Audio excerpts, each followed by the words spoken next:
They say marriage is a mirror. Whatever you put into it reflects right back at you. If that's true, then the mirror in my house had started to fog, and I was the only one trying to wipe it clean. It started on a Thursday.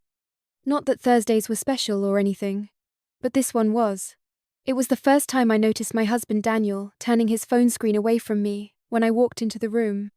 He was sitting on the edge of our bed, phone in hand, that smirk on his face that used to make me blush when we were dating. Except this time, the smile wasn't mine, and neither was his attention. I didn't say anything at first. I'd always prided myself on being the cool wife, not nosy, not clingy, not insecure.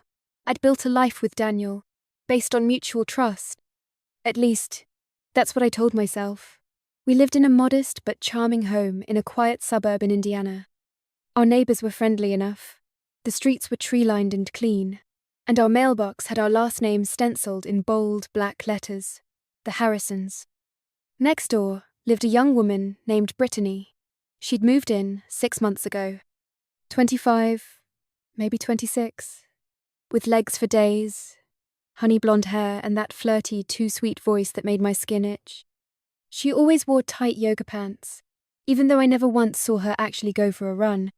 Every time I stepped outside to grab the mail, she'd wave with a little too much enthusiasm, always with her hair freshly done and her lip gloss shimmering like she was ready for a date. I chalked it up to loneliness, or attention-seeking, or maybe I was just being petty.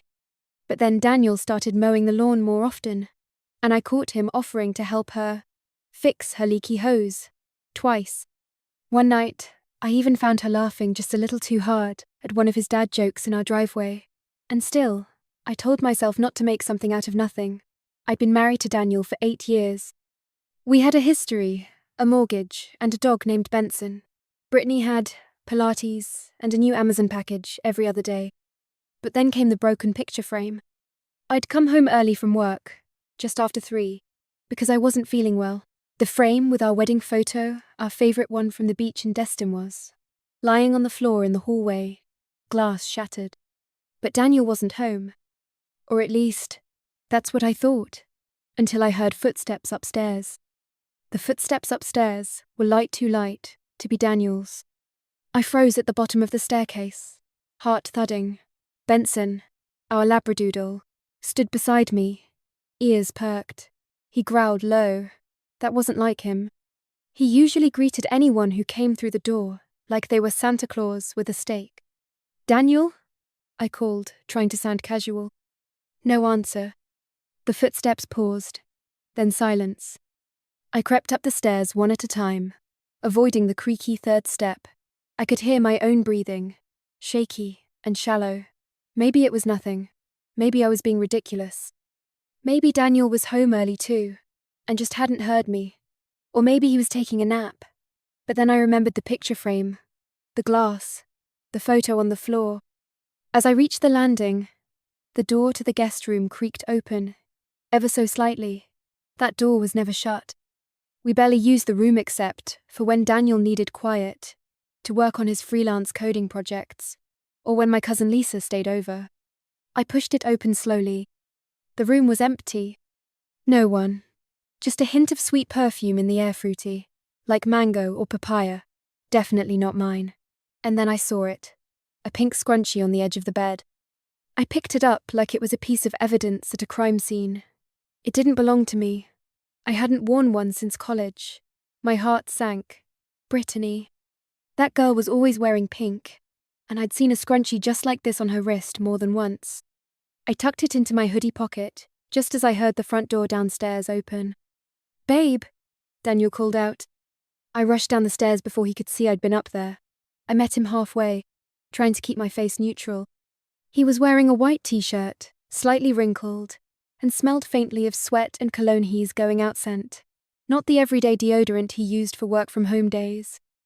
"You're home early," he said, surprised. "Yeah," I replied, keeping my voice calm. "Headache. Came home to rest." He kissed my cheek, but it felt rehearsed, flat, like he was acting in a movie and forgot his lines. "I was just out picking up Benson's food," he said, holding up the shopping bag. I nodded, but inside, I was screaming. That wasn't enough time for him to have been out the whole time I was gone. Something wasn't right. That night, while Daniel showered, I walked out onto the front porch with Benson and glanced next door. Brittany's light was on. Her curtains were open just enough for me to see her pacing in a silk robe, phone pressed to her ear. She paused, turned toward her window, and smiled. Right at me. The scrunchie sat in my nightstand drawer, like a ticking time bomb. I hadn't said anything to Daniel yet. I didn't want to jump to conclusions. What if I was wrong? What if I was paranoid? But a woman knows. That weekend, I waited until Daniel left to meet the guys for poker night. I watched him drive off before I went straight to his office. He kept his laptop locked with a password, but his iPad? He always forgot to log out. I tapped the messages icon. My hands trembled as I scrolled. At first, it was all normal. Work messages, group chats, even a few funny memes he'd sent me.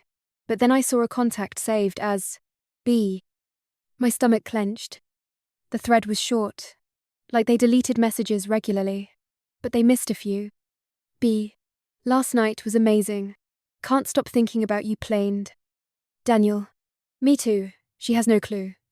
Same time tomorrow? B. You know it. Wear that blue shirt I like. I stared at the screen. Frozen. There it was. Proof. No more guessing. No more playing detective. My husband, the man I built a life with, was having an affair. And not just with anyone. With Brittany. The girl next door with the too white smile and perfect skin and phony little wave. I felt sick. I took photos of the screen with my phone, making sure to get the contact name in every shot. Evidence. I didn't know what I was going to do with it yet, but I knew I needed it. When Daniel got home that night, I didn't say a word. I sat at the dinner table across from him, cutting my chicken slowly, watching him talk about his poker night like he was living on another planet. He had no idea the woman sitting across from him was planning a war. Because I was. I wasn't going to confront him with words. I was going to expose him with a plan. I spent the next 2 days pretending everything was fine. I smiled, cooked, even cuddled up to Daniel on the couch while we watched Netflix. But inside, I was laying bricks for revenge. First step, get Brittany to admit everything. I created a fake Instagram account, Jessica Loves Yoga. I filled it with stolen pictures of some fitness influencer from LA and followed Brittany. She followed back within an hour.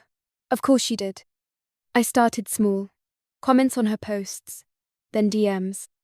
Hey girl, your body's amazing. Do you do personal training? She replied immediately. Oh, thank you. I've done some sessions on the side. Thinking of getting certified, actually. Perfect.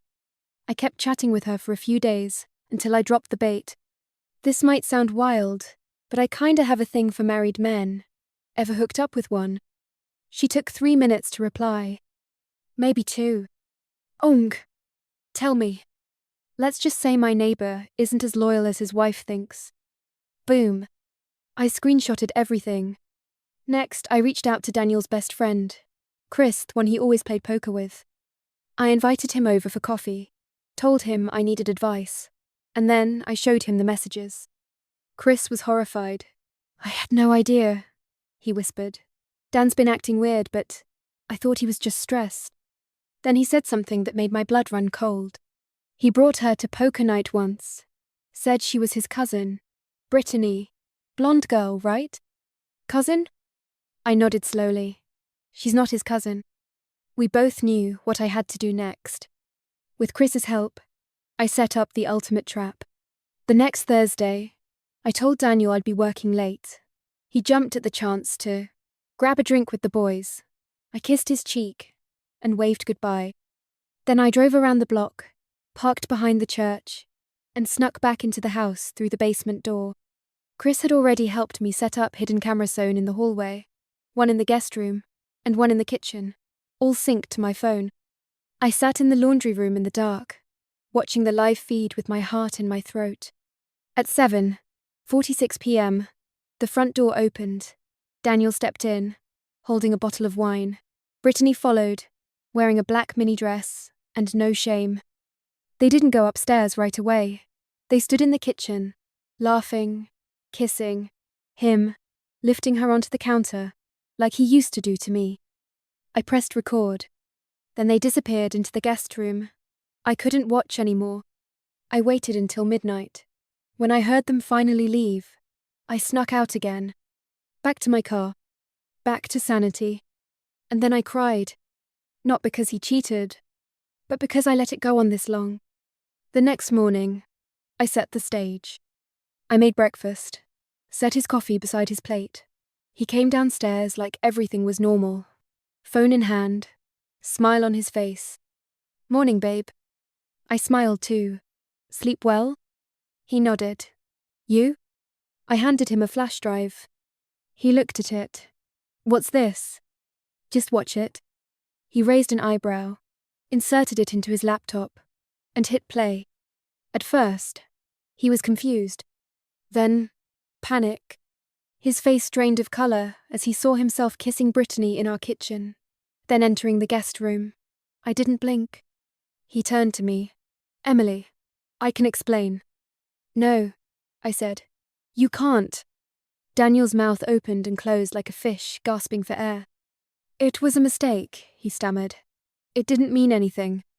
I laughed. Actually laughed. It bubbled up from somewhere dark. Didn't mean anything. She was in my house, in our bed. I didn't sleep with her in our bed, he snapped, then winced, realizing too late how that sounded. I cut him off. Don't. I saw everything. The cameras don't lie. He stood, running his hands through his hair. I didn't plan it. She came on to me. You mowed her lawn and fixed her hose. You planned it. Every time you stepped out of this house to see her. He paced. Can't we just talk this out? Work through it? We've been married 8 years, Em. Don't throw it away over one mistake. I stood too. One mistake? I walked toward him. Calm now. You've been seeing her for months. You brought her into our home. You lied every single day. You didn't just cheat, Daniel. You betrayed me. He sank into the chair, covering his face. I want a divorce, I said. Silence. Please, he whispered. Please, don't do this. But I had already made up my mind. By Monday, everyone knew. I didn't have to say a word. Small towns do the talking for you. Brittany's Instagram went dark. Her porch light stayed off. Daniel moved into his brother's house by the end of the week. And me? I held my head high. When neighbours asked why Daniel wasn't around, I smiled sweetly and said, You might want to ask Brittany. Word spread like wildfire. Turns out Brittany had a history flirting with married men, whispering in backyards. But no one expected she'd actually go after someone's husband, let alone mine. One evening, I was walking Benson when I saw Brittany outside for the first time since everything blew up. She had sunglasses on and looked like she hadn't slept in days. Emily, she started. I raised my hand. Don't. You knew he was married. She looked down. He said things weren't working between you two. Then he should have left before climbing into your bed. She swallowed. I'm sorry. No, you're not, I said. You're sorry you got caught. And I walked away. The divorce was smooth. Daniel didn't fight me on anything. Not the house, not the car, not even the dog. I think guilt had finally hit him like a truck. I changed the locks the day after he moved out. The silence was hard at first. No more late-night laughter, no more shared cups of coffee. Just me, Benson, and a lot of empty space. But the silence taught me things. Like how strong I actually was. How much I had ignored, just to keep the peace. And how peace isn't worth keeping, if it costs you your dignity. I went back to therapy. I reconnected with old friends. I painted the guest room, and turned it into a reading nook, my own space. I started journaling every night, and with each page, I felt more like me again. And then something unexpected happened. I started smiling again genuinely. 6 months later, I met someone. Not through dating apps or friends, just at the local bookstore. His name was Noah, and he made me laugh in a way I hadn't in years. He didn't ask for my number right away. He asked me what book I'd recommend to someone trying to heal. I told him, Anything that reminds you you're still whole. We went for coffee that afternoon. He listened, really listened. And he didn't flinch when I told him the truth about the cheating, the betrayal, the divorce. You deserved better, he said. Not as a compliment, but as a fact. He didn't save me. I saved myself. But he reminded me that real love was still possible. Now, when I look back, I don't see just pain. I see a woman who rebuilt herself, who refused to let betrayal break her, who caught her husband cheating, and found her freedom in the aftermath. Because sometimes, the worst day of your life is the beginning of your best one.